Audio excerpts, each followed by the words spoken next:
அஸ்ஸலாமு அலைக்கும் வரஹ்மத்துல்லாஹி வபரகாத்துஹு. அன்புக்குரிய சகோதரர்களே, ஒரு அற்புதமான ஒரு கதையை சொல்லி நான் இந்த காணொளியை துவங்குகிறேன்.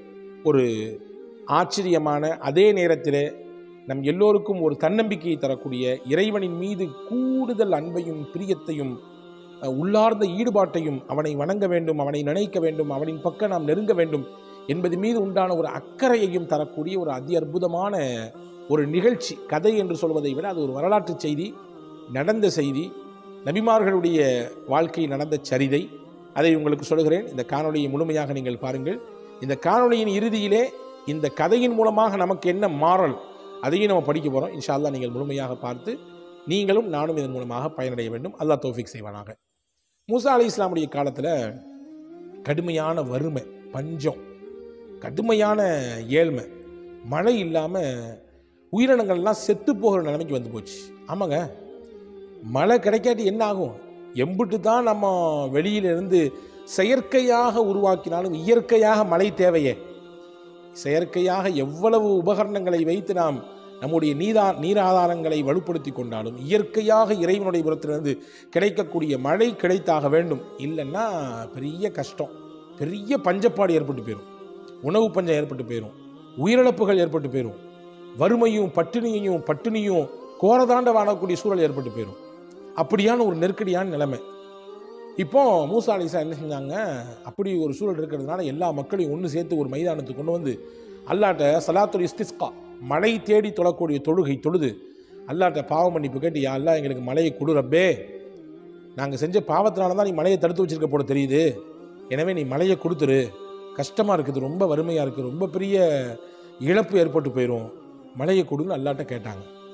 இப்போ அல்லாஹ் மூசா அலைஹிஸ்ஸலாம் சொன்னா, மூசா நீங்கள் கூட்டு வந்திருக்கீங்கல்ல ஒரு கூட்டம், இந்த கூட்டத்தில் ஒருத்தர் இருக்காரு, 40 வருஷம் கடுமையான பாவம், வாழ்க்கை முழுக்க பாவம் தான், 40 வருஷம் பாவம், என்னை பக்கம் வந்தாலும் திரும்பி பார்க்கவே இல்லை, என்னை ஒரு நாள் கூட நினச்சி பார்த்தது இல்லை, ஒரு நாள் 2 நாள் இல்லை, 40 வருஷமாக தொடர்ந்து எனக்கு ஆப்போசிட்டாக நிறைய வேலையை செஞ்சுட்டு இருக்கிறான். அந்த ஒருத்த அந்த கூட்டத்தில் இருக்கான்றதுனால தான் நான் மழை கொடுக்காம இருக்கேன். அந்த ஒருத்த அந்த கூட்டத்தில் இருக்கான்றதுனால தான் மழை தடைப்பட்டு நிற்குது, மற்றவங்களுக்கெல்லாம் மழை வராமல் நிற்குது, வறுமை பஞ்சம் பீடிச்சிருக்குது. அவர் கலண்டுறாருன்னா பிரச்சனை இல்லை, மழையை கொடுத்துடலாம்.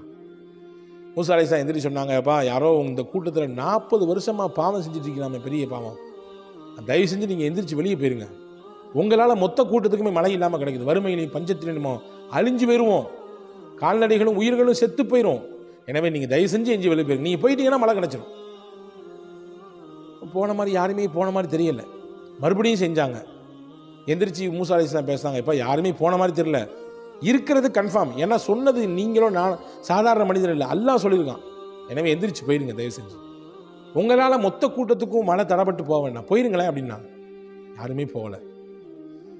வருத்தப்பட்ட மூசா அலைஹிஸ்ஸலாம் மறுபடியும் எந்திரிச்சாங்க. எந்திரிச்சு சொன்னாங்க, தயவு செஞ்சு நான் மறுபடியும் சொல்கிறேன், உங்களுக்கு நான் ரொம்ப பணிவோடு கேட்டுக்கிறேன், யாருன்றதை நாங்கள் பார்க்க வேண்டாம், நீங்களே எந்திரிச்சு போயிருங்க, யாருக்கும் தெரியாமல் எந்திரிச்சு போயிருங்க, நீங்கள் இருக்கிறதுனால மழை கிடைக்காம இருக்குதுப்பா அப்படின்னு சொன்ன உடனே அந்த குறிப்பிட்ட மனிதர் இருந்தாலும், அந்த பர்டிகுலர் மனிதர், அவருக்கு ரொம்ப வருத்தமாகி போச்சு. அல்லாஹ், என்னால் இவ்வளவு பெரிய பாதிப்பா, என் மக்களுக்கு பாதிப்பா, இவ்வளோ பெரிய பஞ்சமா வறுமையா, அது நான் செஞ்ச பாவமா காரணம் அல்லாஹ் அப்படின்னு மேலே ஆடையை தூக்கி தலைக்கு மேலே போட்டுக்கிட்டாரு. போட்டுவிட்டு அப்படியே கண்ணீர் விட்டு அழுதாரு, இறைவா என்னை மன்னிச்சிரு, 40 வருஷம் உண்மைதான், நிறைய பாவம் செஞ்சுட்டேன், என்னை மன்னிச்சிரு ரப்பே, நீ என்னை பிடிச்சிடாத, தயவு செஞ்சு என்னை மன்னிச்சிரு, நீ கொடுக்க வேண்டிய அருளை கொடுத்துரு, நான் மொத்த பாவத்திலிருந்து நீங்கிட்டேன், இனிமேல் பாவத்தின் பக்கம் நினைத்து கூட பார்க்க மாட்டேன், எம்பிட்டு பாவங்கள் செஞ்சேன், எல்லா பாவத்துக்கும் நான் இன்னைக்கே தௌபா செஞ்சிடறேன், எனவே நீ கொடுக்குற மலையை ரப்பே கொடுத்துடுற அல்லாஹ் அப்படின்னு சொல்லி அல்லாஹ்ட்ட அழுது உருக்கமாக துவா செய்தார். கொஞ்ச நேரத்தில் மழை பெஞ்சிருச்சுங்க. என்ன ஆச்சரியம், மூசா அலைஹிஸ்ஸலாமுக்கு கடுமையான மழை, எல்லாத்துக்கும் சந்தோஷம், ஊர் முழுக்க எல்லாரும் அவங்கவுங்க வேலையை பார்த்துட்டு போன பின்னாடி மூசா அலைஹிஸ்ஸலாமுக்கு அல்லாஹ்ட்ட கேட்டாங்க, யா அல்லாஹ், யாரோ ஒருத்தர் இருக்காரு, 40 வருஷம் பாவம் செஞ்சுருக்காரு, அவரால் தான் வந்து மழை கொடுக்காம நான் தடுத்து வச்சிருக்கேன்னு சொன்னீங்க, நான் கூட சொன்னேன் யாரால் தான் எஞ்சி போயிருக்கப்பான்னு, யாருமே போகலை, ஆனால் நீ எப்படி மழையை கொடுத்த? நானும் 1 இல்லை 2 இல்லை 3 தடவை சொல்லி பார்த்தேன், யாருமே போகலை, ஆனால் நீ மழை எப்படி கொடுத்த? அந்த ஆள் இருக்கச்ச அப்படின்னு கேட்டாங்க. அல்லாஹ் சொன்னா, எந்த மனிதரால் நான் மழையை கொடுக்காமல் தடுத்து வைத்திருந்தேனோ அதே மனிதர் தான் மழை வருவதற்கும் காரணமாகி போனார். அப்படின்னா என்னன்னு புரியுதா? அந்த மனிதர் தௌபா செஞ்சிட்டார், இஸ்திக்பார் செஞ்சார். அல்லாஹ் என்னிடத்திலே பாவ மன்னிப்பு கேட்டு விட்டார். நான் அவனுடைய பாவத்தை மன்னிச்சிட்டேன். எப்போ மன்னிச்சிட்டேனோ மழையை கொடுத்துட்டேன். அதனால தானே தடையாக நின்றுச்சு, மழையை கொடுத்துட்டேன். மூசா அலைஹிஸ்ஸலாமுக்கு ஆச்சரியம், அல்லாஹு அக்பர், மழை தடுக்கப்படுவதற்கும் ஒரு மனிதர் காரணம், அதே மனிதர் தான் மழை கொடுக்கப்படுவதற்கும் காரணம். யா அல்லாஹ், அவரை பார்க்கணுன்னு ஆசையாக இருக்க, நீ காட்டி கொடுங்க கேட்டாங்க. அவரை பார்க்கணுன்னு எனக்கு ஆசையாக இருக்கு, யாரும் எனக்கு காமிச்சு கொடுங்க கேட்டாங்க. அல்லாஹ் ஒரு விஷயம் சொன்னார், ரொம்ப நீங்களும் நானும் யோசித்து பார்க்க வேண்டிய விஷயம். நம்முடைய வாழ்நாளில் ஒவ்வொரு நிமிடமும் அல்லாஹ்வுடைய அருளை நாம் சுவைத்து கொண்டிருக்கிறோம், சுவாசித்து கொண்டிருக்கிறோம். அல்லாஹ் நம்ம மேலே எவ்வளவு பாசம் உள்ளவன், எவ்வளவு கருணையாளன், எவ்வளவு அன்பை பொழியக்கூடியவன், நமக்கு தான் அது புரியுறதில்லை. அல்லாஹ் அந்த புரிதலோடு தான் நம்ம இடத்தில் நடந்து கொண்டிருக்கிறான். மூசா அலைஹிஸ்ஸலாம் சொன்னாங்க, மூசா அலைஹிஸ்ஸலாம் அல்லாஹ் சொன்னா, ஏப்பா மூசா நபியே, 40 வருஷம் எனக்கு பாவம் செஞ்சு கொண்டிருக்கும் பொழுதே என்னுடைய இறை தூதராக இருக்கக்கூடிய உங்களை கூப்பிட்டு இன்னார பார்த்துக்குங்க, இவர் இம்புட்டு பாவம் செய்கிறாருன்னு நான் சொல்லி காமிச்சு கொடுக்கவே இல்லை. பாவம் செஞ்சு கொடுக்கும் பொழுதே, செஞ்சுக்கிட்டு இருக்கும் பொழுதே நான் உங்கள்ட்ட காமிச்சு கொடுக்கல. இப்போ தௌபா செஞ்சு பாவ மன்னிப்பு கேட்டு என்னுடைய நல்லடியார்கள் கூட்டத்தை அவர் சேர்ந்துட்டாரு, இப்போ எப்படி நான் காமிச்சு கொடுப்பேன் அப்படின்னு கேட்டாங்க. பாவியாக இருக்கும் பொழுதே அடையாளப்படுத்தாத நான் இப்பொழுது பாவ மன்னிப்பை பெற்று நல்லடியார்களிலே கூட்டத்திலே சேர்ந்ததற்கு பிறகு நான் எப்படி அவரை நான் உங்களுக்கு அடையாளப்படுத்தி காமிக்க முடியும்? எப்படி நான் அவரை உங்களுக்கு காமிச்சு கொடுப்பேன் என்று கேட்டார்கள். கேட்டான் அல்லாஹ் என்று ஹஸரத் மூசா அலைஹிஸ்ஸலாம் சொன்னார். அன்பான சகோதரர்களே, இந்த நிகழ்ச்சி எவ்வளோ பெரிய ஒரு பாடத்தை தருகிறது. பாவ மன்னிப்பு அவ்வளோ மகத்தானது. ஒவ்வொரு நாளும் அல்லாஹ்விடத்திலே நாம் பாவ மன்னிப்பு கேட்க வேண்டும். எனவே தான் முஹம்மது ரசூலுல்லாஹி ஸல்லல்லாஹு அலைஹி வஸல்லம் 70 தடவை, சில அறிவிப்புகளிலே 100 தடவை நான் அல்லாஹ்விடத்திலே பாவ மன்னிப்பு கேட்கிறேன் என்று வந்து சொல்லியிருக்கிறார்கள். பாவ மன்னிப்பினால் 3 பலன் கிடைக்கும். நீங்கள் குறித்து வச்சுங்க, கண்டிப்பாக குறித்து வச்சுங்க. அல்லாஹ்ட்ட இஸ்திக்பார் செய்கிறதுனால 3 கிடைக்கும். இது நான் சொல்லலை, குர்ஆன் சொல்லுது. நீங்கள் பாவ மன்னிப்பு கேட்டால் யுர்சிலி ஸமா அலைக்கும் மித்ராரா, அல்லாஹ் உங்களுக்கு வறுமையை போக்குவதற்கு மழை கொடுப்பான், உங்களுடைய பஞ்சத்தை அழிப்பதற்கு வானிலிருந்து மழையை கொடுப்பான். இது பாவ மன்னிப்பினால் கிடைக்கக்கூடியது. 2வது சொல்கிறாங்க, முக்கியமான நம்ம எல்லாத்துக்கும் தேவை, ஒயும்திதுக்கும் அம்வால், உங்களுடைய பொருளாதாரத்திலே வளத்தை கொடுப்பான், உயரத்தை கொடுப்பான், நல்ல முன்னேற்றத்தை தருவான்.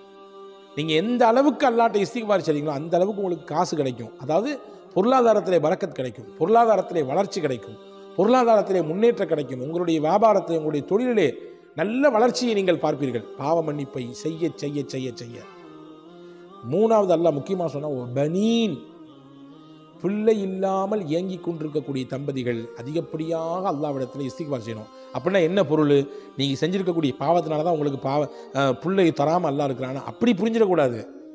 இஸ்திக்பாரின் மூலமாக கிடைக்கக்கூடிய 3வது முக்கிய பலன், பிள்ளை இல்லாதவர்களுக்கு அல்லாஹ் பிள்ளை செல்வங்களை, வாரிசுகளை கொடுப்பதற்கு ஒரு காரணியாக அல்லாஹ் இஸ்திக்பாரை வச்சிருக்கான்.